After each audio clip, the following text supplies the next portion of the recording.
Assalomu alaykum ekologik muxlislarim. Mana bugun men Parkent tumanining materialshunoslik institutiga tashrif buyurdim. Bu yerda o'ziga xos poligon qilingan ekan. Bu yerda asosiy maqsadi quyosh energiyasidan samarali foydalanish usullarini sinab ko'rishar ekan. Mana bu yerda ko'ryapsiz. Bu yerda kabob pishirsa bo'lar ekan. Bu yerga shashlikni qo'yib bemalol o'tin yoqmasdan, ko'mir yoqmasdan siz o'z sevimli taomingizni bu yerda pishirsangiz bo'ladi. Bu yerda esa suvni isitish uskunasi o'ziga xos 8 yildan beri shu yerda sinovda turibdi. Buning asosiy afzalligi yana o'sha energiya samaradorligi juda oshiriladi. Bemalol bizning quyosh o'lkamizda bundan to'g'ri foydalanib uyingizni isitsangiz ham bo'lar ekan. Bu yerdagi asosiy yana o'ziga xos tarafi quyosh energiyasidan mana bu shishachalar yordamida foydalanish. Falga emas, aynan maxsus ustidan yuritilgan shishachalarning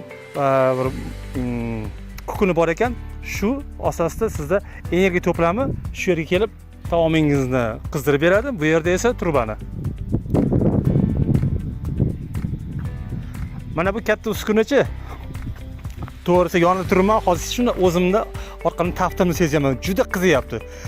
Issiqni tafti belni bir tarafdan rohatini beryapti, bir tarafdan keyin agar ko'proq turib kelsangiz, menimcha bu yerda sizda qiz borsangiz kerak. Sezyapman. Haqiqatan o'z kelib ko'rsangiz ham bo'ladi. Haqiqatan juda katta energiya shu yerda to'plangan. Bu yerda ham quvurni bu katta moslamada binolarni ham isitsa bo'lar ekan. Mana Toshkent bu yerda mutaxassis bizga aytdiki, buni bemalol katta binolarga qo'yib, bu yerda suv tizimini qo'ysa bo'lar ekan. Men bizda Toshkent bu shu yerda 11 yil davomida ishlayman, texnik lavozimida. Bunga keladigan bo'lsak, solnishnik peshlari innovatsion poligonimizga hozir 8 yildan oshiq payt bo'ldi-da bunga endi. Shu yasalgan o'quvchilarga tanishtirish uchun qilingan o'zi asosan. Bu yerda qaysidir institutlardan kelardi bolalar tanishtirib, o'shalarga ilmiy ish qilish uchun yo'riqnomalar to'g'risida qilingan hammasi. Solnishnik kuhnamiz bu asosan choylar, sho'rva, tuxum qaynatish uchun, qovurish uchun ishlatiladi ham. Buni endi ko'pam endi gapga yo'g'iraman-da. Hop, endi nimadan iborat tarkibi? Tarkibi shisha. Shishaning tarkibini gapiring. Qayerdan nima keladi, nimalar keladi? Rossiyadan olamiz asosan shishani. Buni boyaga aytgandek Shavkat aka aytdilar, Gelaz Expo bizga keyin naplena qilib beradi buni. O'shanga nima qilib beradi biz? Naplena qilib. Nima degani u? Shu отражение berish uchun, aks berish uchun qilinadi. Ustiga demakki kumush yuritiladi-da, alyuminiy, kumush qo'shimchalari bilan qilinadi. Demak u maxsus shisha. Maxsus shisha, oddiy emas. Shu. Choyni bunda qanchada qaynaydi taxminan? 10 minut vaqt ichida qaynaydi endi choy. Kartoshka qovuraman desam? Kartoshka qovuradigan bo'lsangiz, oshiqi 7 minutda. 7 minutda. 7 minutda. Demak bu parabola ustiga qilingan. Ha, parabolasiga antina, oddiy antina o'sha o'zimizning eski xo'jayin bilan qoldik-ku. O'shaning ustiga qilindi endi bular. Bu o'zi aylanadiganmi, avtomatmi? Yo'q, buni qo'lda. O'zi avtomatikasi yo'q endi. Farqi nimada? Ustunligi, kamchiligi? Farqi endi bu quyoshga tez-tez turishimizga quyosh sekundiga yuradi-yu, o'shaning hisobiga tezlik burib turish uchun o'sha roliklardan foydalaniladi. Shu. Avtomat qo'ysa-chi? Avtomat qo'ysa endi quyoshga o'zi ergashadi, endi uni sal imkoniyatlari bo'lish kerak-da. Qanaqa misol uchun? Imkoniyati deganda o'zgina mablag'ga borib taqaladi. Ancha-munchaga tushgan bu. Tashqari u yerni tekisligicha. Yeri tekisligi endi ozgina joyda turadi, jajimdagacha katta rolini ham yo'q, muammosi yo'q. Mablag' berdi endi. Sarmoyaga boradi. Uskunaning diametri muhimmi? Katta kichkinaligi. Endi bu 1,5 metr bo'lishi kerak menimcha, 1,5 metr bu. 1,5 metr bo'lsagina choy yaxshi. O'shanisi bor, yaxshi bo'ladi. Demakki, o'shanga bizani hozir ishlatilmagan tomdagi parabola bunga juda mos tushadi. Ha, o'sha tushadi. Bu orqali demakki ancha xarajatlarni kamaytirsa bo'ladi. Chunki hozir parabola ishlatilmayapti. Lekin ko'pchilik uyda yotibdi bekorchi hozir kunda. Bu endi yaxlit o'zi zavoddan chiqilganda endi bu. O'sha Nima bu? parabi katta quyosh pechini kichkinasi bu endi. O'sha 1 metr diametrda bu. Bu ham o'sha 700 temperaturagacha beradi. Lekin uzoq vaqt turish kerak-da. Bunda tez hech haligi bo'lmaydi. Bunda yana o'quvchilarga ko'rsatish uchun bu narsalar qilingan, boshqa hech narsa bo'lmagan. Yaramaydi bu. Yoramaydi. Bu endi o'shani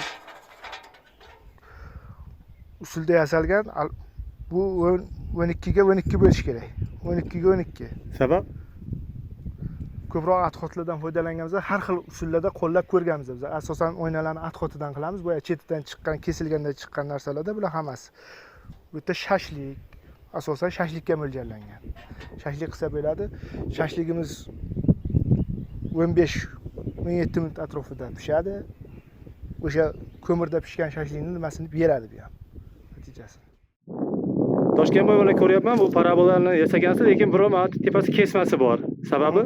Sababi endi bu yerda qulayroq turib ishlash uchun, yaqinroq qilinganligi uchun, yetish uchun-da endi. Asosan uzoqda nima bo'lmasligi uchun. Odamlarga qulayroq bo'ladi. Qulayroq bo'lish uchun qilingan. Samarasi bundan ta'siri bormi yo tushib ketmaydimi? Yo'q, hammasi bir xil joyida. Yaxshi. 1 minut farqi bo'lishi mumkin. Uzog'i bilan. Uzog'i bilan. Shu sanoqlikda endi hammasi o'ynasiz. Buni lekin roligi kichkina ekan. Kichkina rolik. Bu ham muhimmi roliklarning katta kichikligi? Katta bo'lgani ma'qulroq. Kattaroq bo'lgani ma'qul. Endi suv usti berish uchun qilingan. Paraba mayda bala silindrlik konsentrator. Teplitsalarda, xonalarda, hammomlarda suv usti foydalansa bo'ladi.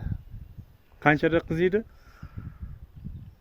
Diametrga bog'liqda endi ko'proq endi Taxminan mana mash turishi. Taxminan mash turishi 15 minutda isiydi. Issiq suv bo'ladi hammasi. Endi diametr kichikroq bo'lgani uchun shu kichik. Shu. Toshkentboy, mana bu yerda men bir uzun uskunani ko'ryapman. Shu vaqtda gapirib bersangiz. Parabalskiy o'sha silindrlik konsentrator bu ham. Bunda ham 6 metr ekanmi? 12 metrlik. Bu ham o'sha 7 minut 8 minutda suv isitib beradi. Teplitsalarda, hammom, dushlarda foydalansa bo'ladigan narsa.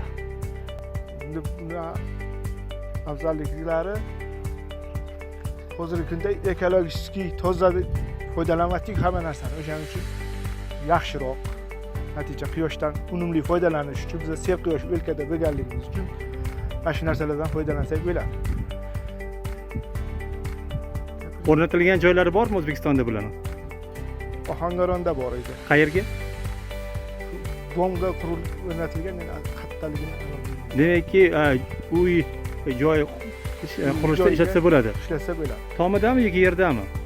Hovlisida yonida. Demakki, hozir binolarga qo'ysa bo'ladi. Binolarga Ularning suvini beyon isitib bera oladi. isitib bera oladi. Toshkentboy, bu nima? Endi shamol parragi ham shamoldan ham quyosh paneli bor. Kechqurunda sveti yonib, bu yerda yoritish maqsadida foydalaniladi. Qachon qo'ygansizlar buni? Buni 12-yilda qo'yilgan. Demakki, 10 yildan ziyod mobaynida chiroq yorib turadi. Chiroq yoqib beradi. Paragi buzilishi, Parrag buzilishlari bo'lmagan. Hammasi joyida, hammasi. Bitta shu akkumulyator nimasida almashtirish vaqti bilan almashtirib turiladi. ko'rsa bo'ladimi?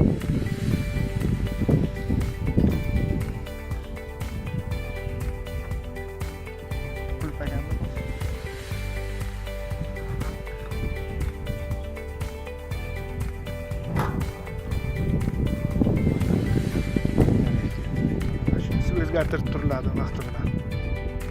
Nimaning akkumulyatori bu? Maxsus o'zi. Demakki, oddiy akkumulyatorlar bo'lmaydi. Yo'q. Quyosh energiyasidan elektr olish uchun qilingan, mo'ljallanganda o'ziga.